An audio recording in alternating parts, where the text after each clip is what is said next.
गुरुदेव गुरु महाराज के चरणों में मेरा कोटि कोटि सादर है गुरुदेव। अब आप बैठो मेरा प्यार जी को ले ले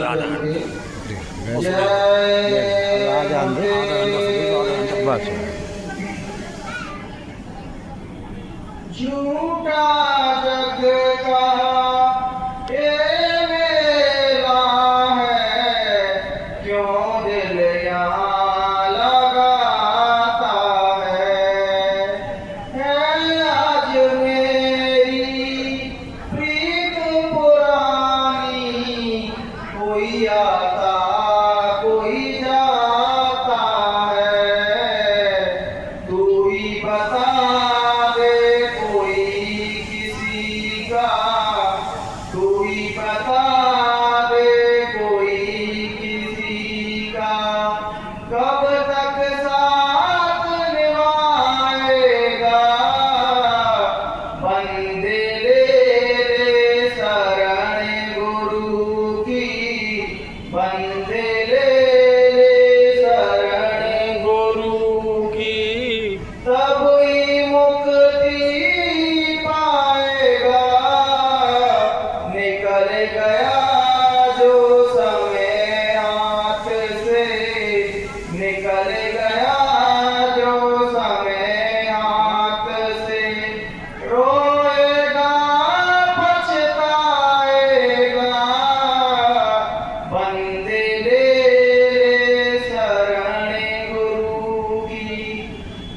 बहनों भाइयों, संसार का वैभव, संसार का सुख में कोई देवी देवता को दे सकता है, लेकिन जब मुक्ति और मोक्ष की बात आती है तो बगैर सदगुरु के कोई मोक्ष को प्राप्त नहीं हो सकता है।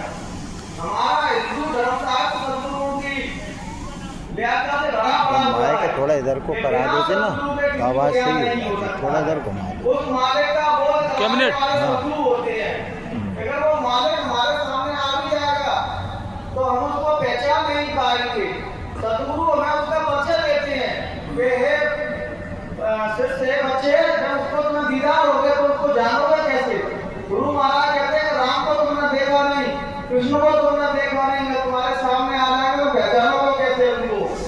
पहचानने की बस एक ही परिभाषा है भाइयों, जब हम अपनी दृष्टि में काम क्रोध लोभ मोह ईर्ष्या राग को खत्म कर देते हैं, हमारी दृष्टि में पवित्रता आ जाती है, निर्मलता आ जाती है, तो कहते हैं जो जो मन निर्मल हुआ जैसे गंगा नीर और पीछे पीछे हरि गिरा, कहत कभी कभी।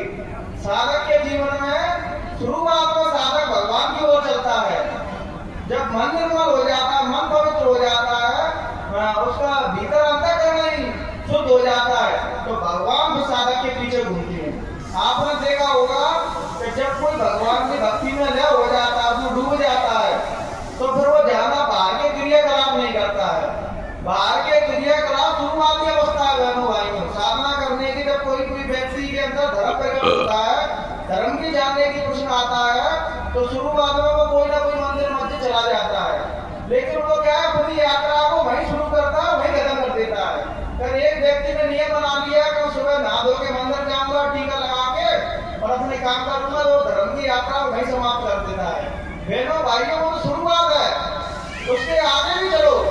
क्या जिस परमात्मा को तुम मूर्ति में देख रहे हो, अब उसको भीतर देखना चालू करो और अपने अंदर धीरे धीरे परिवर्तन लाओ। कि अभी वो मंदिर जाना, मस्जिद जाना, ये तो शुरुआती दौर है बहनों भाइयों।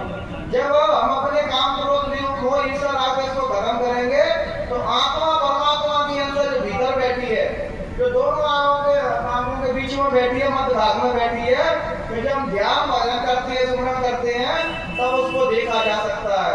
बगैर ध्यान के अनुभूति से तो परमात्मा को महसूस नहीं कर सकते, उस ब्रह्म से नहीं जुड़ सकते हैं। तो उसके लिए ध्यान भजन अपनी इंद्रियों को रोक के भजन आपको करना पड़ेगा। बगैर भजन से आप अपने आप को कभी नहीं जान सकते हो। अगर अपन ये कहते हैं भजन कोई कर ही नहीं सकता है, तो भजन तो करना पड़ेगा। भले आप कर पाओ या ना कर पाओ, लेकिन ये भजन के बिना वो मालिक मिल नहीं सकता है। क्योंकि निर्मल मन जब भी होगा, अपने अंदर के विकार भजन में ही खत्म होंगे। इंद्रियों के रस ऐसे हैं कि जब तक अपन नहीं बैठेंगे एकाग्रत होके, तब तक वो इंद्रियां अपने अपने मांगती रहेंगे। और शांत जब ही होती है जब उन गहरे ध्यान में समाधि की अवस्था में पहुंच जाते हैं, तब वो धीरे धीरे शांत होती हैं बगैर भजन के। क्योंकि शुरुआत में आपको जो कोई नहीं कह सकता है कि आप 4-5 घंटे भजन करो। शुरुआती दौर में तो ठीक कहेंगे, पहले 10-5 मिनट बैठो, जब भीतर में अंदर में रस आने लगे।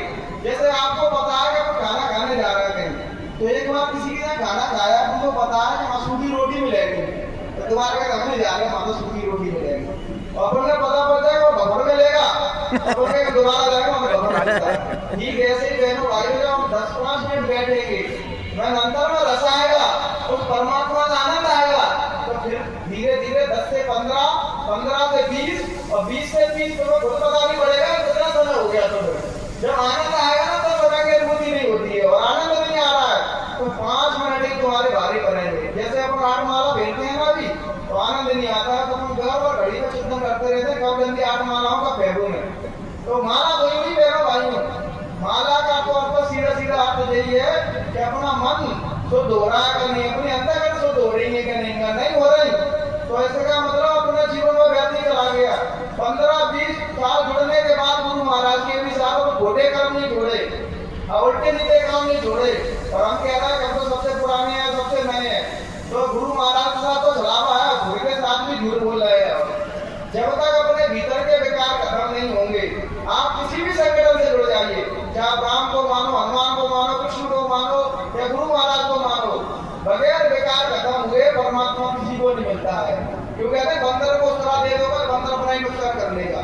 ठीक है, ऐसे ही अपने है, अगर अपने अंदर विकार रहेगा और भगवान अपने अंदर आ गए तो अपन हमेशा दूसरों का नुकसान ही करेंगे। संत महात्माओं ने, सभी महात्माओं ने एक पैगाम दिया है कि आप हिल मिल के रहिए, प्रेम के साथ रहिए।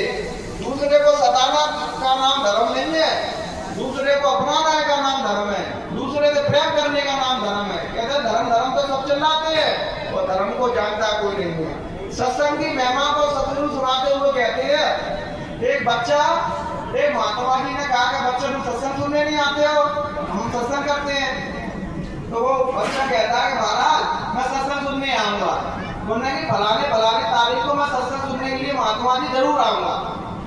तो भैया 4 बजे महात्मा जी का सत्संग होने था, तो बच्चे की किराने की दुकान थी, तो 3:30 बजे तो तैयारी करने लगा दुकान बंद करने की। तो 3:30 बजे क्या हुआ कि बहुत सारे ग्राहक आ गए, तो कब 6 बजे का उसको पता नहीं पड़ा। तो 6 बजे सत्संग का कार्य खत्म हो गया, महात्मा जी के पास आया, महात्मा जी ने तो सत्संग सुनने नहीं आए कि महाराज क्या करूं, 4 बजे सत्संग था और 3:30 बजे कस्टमरों की लाइन लगी, बहुत भीड़ आ गई। तो महात्मा जी ने कहा देख लो इनको, सत्संग का उन्होंने संकल्प लिया कि मैं आज सत्संग में जाऊंगा, तो आज देखो उसको भौतिक जीवन में लाभ हुआ। उसके बाद उन्हें ग्राहक आ गए, वो उनको सामान नहीं बुझा पा रहा। ठीक है, ऐसे ही अगर संकल्प भी ले लेते हैं कि हमें सत्संग में जाना है, तो बहनों भाइयों इसका भी लाभ होता है। अगर आप यहाँ तक आ गए तो इसका भी आपको लाभ होगा, क्योंकि बगैर सदगुरु की मौत से यहाँ कोई आ नहीं सकता है। ये तो बगल में कितने सारे लोग रह रहे हैं, वो भी नहीं आए होंगे। तो सत्संग की महिमा को ब्रह्मा विष्णु महादेव भी नहीं जानते थे सत्संग की महिमा क्या है। कबीर साहब कहते हैं जो सुख साधु संग में तो व्यक्तों को रखो। साधुओं का संग बहनों भाइयों बैकुंठ से भी ऊपर रखा संत महात्माओं ने।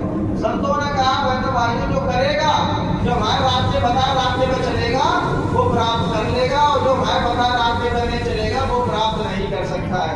आज देख रहे हैं आप जितने भी नए लोग, नए बच्चे गुरु महाराज से जुड़ रहे हैं, उनको बहुत से अनुभव हो रहे हैं, और साधना वो पुराने लोगों से ज्यादा कर रहे हैं। कारण कहाँ है कि उन्होंने कहा नहीं, उन्होंने अंतरात्मा से परमात्मा को माना है। पुराने लोग तो इतने पुराने हो गए हैं जो सब दाव पे जाते हैं, अरे कहते बाबा ये अब तो चलेगा गाँव, हमारे लिए वो क्या कर सकते हैं। तो जिसके लिए चलेगा उसके लिए बात में कुछ नहीं कर पाएंगे। और जो मानता है कि मेरे गुरु परमात्मा है, मेरे अंग संग है, अभी भी मेरी हर समस्या में समाधान करते हैं, उसके लिए वो आदमी मदद कर रहे हैं, आदमी साथ। लेकिन विडंबना क्या होती है कि हम संत महात्माओं के पास जाते हैं तो केवल बाहर की चीज मांगते हैं, बस कि बाहर की जो संसार खत्म होने वाला ये चीज दे दो, बच्चे दे दो, मकान दे दो, गाड़ी घोड़ा दे दो। लेकिन असली चीज भीतर की दौलत है, रूहानियत की दौलत है, उसको कोई नहीं मांगता है। गुरु महाराज कलकत्ता में कह रहे 45 करोड़ में से एक भी नहीं मिला मुझको, जिसको जे मुझसे जैसा कह सकेगा भगवान से मिला दो, परमात्मा से मिला दो। बहनों भाई परमात्मा दूर नहीं थे, परमात्मा से हम दूर है।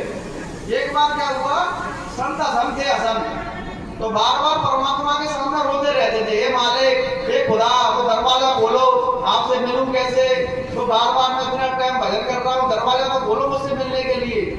तो इस बात को संत राबिया सुन रही थी बहुत टाइम से। तो उन्होंने कहा हे मूर्ख, ये बता मैं दरवाजा लगा कहाँ से, खोलो खोलो। उसका दरवाजा तो खुला हुआ है, लेकिन हमारा दरवाजा बंद है अभी। किसी का काम से बंद है, किसी का क्रोध से बंद है, किसी का मोह से बंद है, किसी को ये भ्रम है कि मैं सबसे ज्यादा जानता हूँ और कोई कम जानता है। तो हमने पर्दे हमने लगा रखे, उसकी तरफ से कोई पर्दा नहीं लगा है। अब वो आदमी वहीं वहीं खड़े हुए हैं, वो कहीं नहीं गए। जब अगर अंतर दृष्टि से उनको देखोगे, प्रेम की करुणा की दृष्टि से देखोगे, तो सदगुरु का तुम आज भी दीदार कर सकते हो। लेकिन दीदार बहनों भाइयों घट में होंगे। सदगुरु ने कही ज्ञान कहीं बाहर नहीं है, बाहर तो तुम्हें तुम्हारा धार्मिक बनाने के लिए मंदिर मस्जिद बना दिए हैं ताकि तुम्हें बेसिकली चीज तुम्हारे अंदर धर्म जागृत हो जाए। लेकिन ईश्वर तुम्हारे भीतर है, वो परमात्मा है, वो तुम्हारे भीतर है, कहीं बाहर नहीं है। सभी संतों ने कहा है, नानक साहब ने भी कहा, कबीर साहब ने भी कहा, पलटू साहब ने भी कहा, दलिया साहब ने भी कहा है और भीखा साहब ने भी कहा है।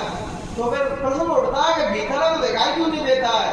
पर दिखाई इसलिए नहीं देता बहनों भाइयों, क्योंकि हम इतने सारे पर्दे डाल रखे अपने जीवात्मा पर, दिखाई कहां से दे कि मैं बाबा बन गया, मैं सनातनी, मैं मुसलमान, मैं हिंदू में से भी छोटे बड़े, गोरे काले, अमीर गरीब, इतने भेदभाव तो जीवात्मा पे डाल दिए हैं। तो तुम देख क्या नहीं पा रहे हो उसको देखने के लिए तो बहनों भाइयों सीधे साधे भक्त की दृष्टि चाहिए, चतुराई वाली भक्त नहीं चाहिए। क्योंकि भगवान का नाम है, भक्ति हृदय तल पे की जाती है बहनों भाइयों। ओपड़ी का काम है तर्क वितर्क करना। ओपड़ी वाला आदमी कितनी भी अच्छी बात सुन ले, वो क्या कह देगा, भगवान से कमी निकाले खड़ी कर देगा। और भक्त के लिए तो भगवान की चर्चा तो कैसी भी कर रहा हो, भला भला रोने लगेगा, क्योंकि वो हृदय तल पे आ गया, वो तो ओपड़ी तल पर नहीं है। सत्संग में भी सुनने आते हैं तो हम वही बातें पसंद कराएंगे सुनना जो हमें पसंद हो, व्यक्तिगत पसंद हो, वही बात अच्छी लगेगी हमको। और बहनों भाइयों से तुम भगवान के पथ में चलोगे तो यह आना ही तुम्हें इतना शुभ लगेगा, इतना अच्छा लगेगा कि गुरु महाराज रोज सत्संग करते रहे ना, क्योंकि संसार में रहूंगा तो एक ना हो जब तक बेकारी उत्पन्न हो जाए मेरे अंदर। मेरे लिए यहाँ बैठना जाना इम्पोर्टेंट है, कौन क्या कहना चाहिए मतलब नहीं, लेकिन मैं यहाँ बैठ रहा हूँ तब तक मुझको बुराइयों से मैं दूर हूँ। आप बहनों भाई सत्संग में आए हो तो आप जब तक यहाँ बैठे हो तब तक आपके अंदर जो तो हो ही गया, मैं भी भजन करूँ, मैं भी साधना करूँ। इतने लोग मूर्ख तो है नहीं भजन कर रहे हैं, लेकिन अपन ऐसे लोग जिससे बनना है बहनों भाइयों, वो तो रास्ते में मैं तो चलना पड़ेगा। एक चोर था, चोर तो क्या हुआ, मंदिर में चोरी करने चला गया। चोरी करने चला गया तो वहां सब लोग जग गए, तो उन्हें अब गया पकड़ा जाऊंगा, तो उन्होंने क्या किया, झूठी महात्मा का भेष रख लिया। तो महात्मा का भेष रख लिया तो सभी लोग उसके पैर छीने लगे और सम्मान करने लगे। तो महात्मा जी कह रहा अभी तो झूठा ही बनाऊं तो सम्मान कर रहा सभी लोग, अगर मैं जिस दिन सच्चा बन जाऊंगा तो मेरी दुनिया जय जयकार करेगी। तो बहनों भाइयों सच्चे बनिए, गुरु तुम्हारा सब कुछ देख रहा है और तुम्हारी हर चीज का ख्याल रखेगा, चाहे बाहर की हो कौन का नाम लेना। पर इन्हीं विचारों के साथ अपनी वाणी को हम यहीं विराम देते हैं। अगर किसी भी प्रकार की त्रुटि रह गई हो या कोई कमी रह गई हो तो हम कोई ज्ञानी महापुरुष नहीं है, तो अब अपना नाता छोटा भाई अपना बेटा समझ के हमें माफ कर देना। जय गुरुदेव।